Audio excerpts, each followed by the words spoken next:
עזרה בדרך, היום אנחנו עוזרים לטל אביטבול. שלום טל, מה שלומך?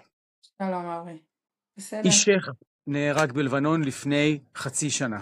נכון. ספרי לי מילה עליו. ליאב היה איש של חיבורים, איש מדהים, איש משפחה מטורף, אהב לשלב בין כל הדברים עם חיוך ענק ולב לב ענק, ובעיקר בעל חסד אדיר ונתינה עצומה. תרם כליה לפני 3 שנים לילדה בת 12 שלא הכיר. וואו. יכל לפרוש מהמילואים ובכלל מהצבא, אבל זה לא היה בא בחשבון.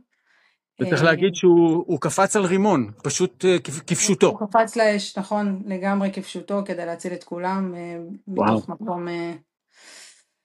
זה היה ברור שאם יהיה משהו כזה הוא יקפוץ. כל הזמן אמרתי לו, אל תהיה גיבור. אבל לא עזר. נפל. לא, הוא נפל כגיבור.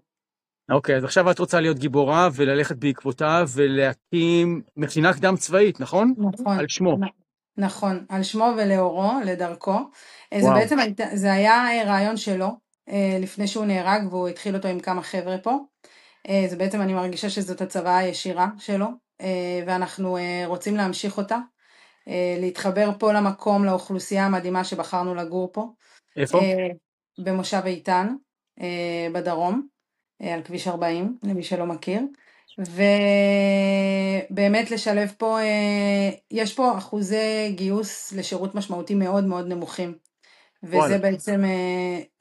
זו בעצם המטרה שלנו, להקים מכינה שהיא תהיה חצי שנתית, ובחצי השני אנחנו נכנסים לתוך בתי הספר גם לכיתות י"ב ולימודי העצמה,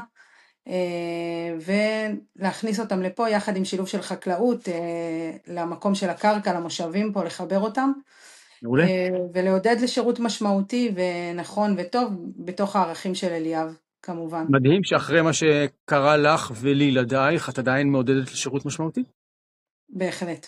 אני אגיד שאם הילדים שלי היו מתגייסים היום, הייתי חותמת להם.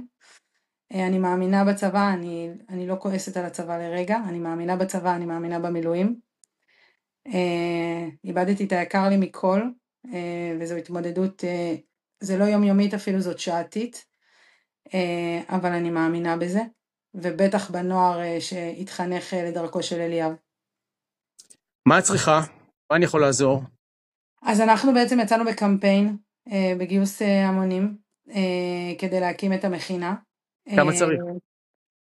3 מיליון, ואנחנו נשמח שכל מי שיכול שייכנס, זה נקרא שדה אליאב בגוגל או באינסטגרם או בפייסבוק שלנו, Remember אליאב, ייכנס, יפיץ, יתרום מי שיכול, לעזור לנו באמת לקדם את זה. שדה אליאב. חפשו בגוגל, זה כבר יביא אתכם.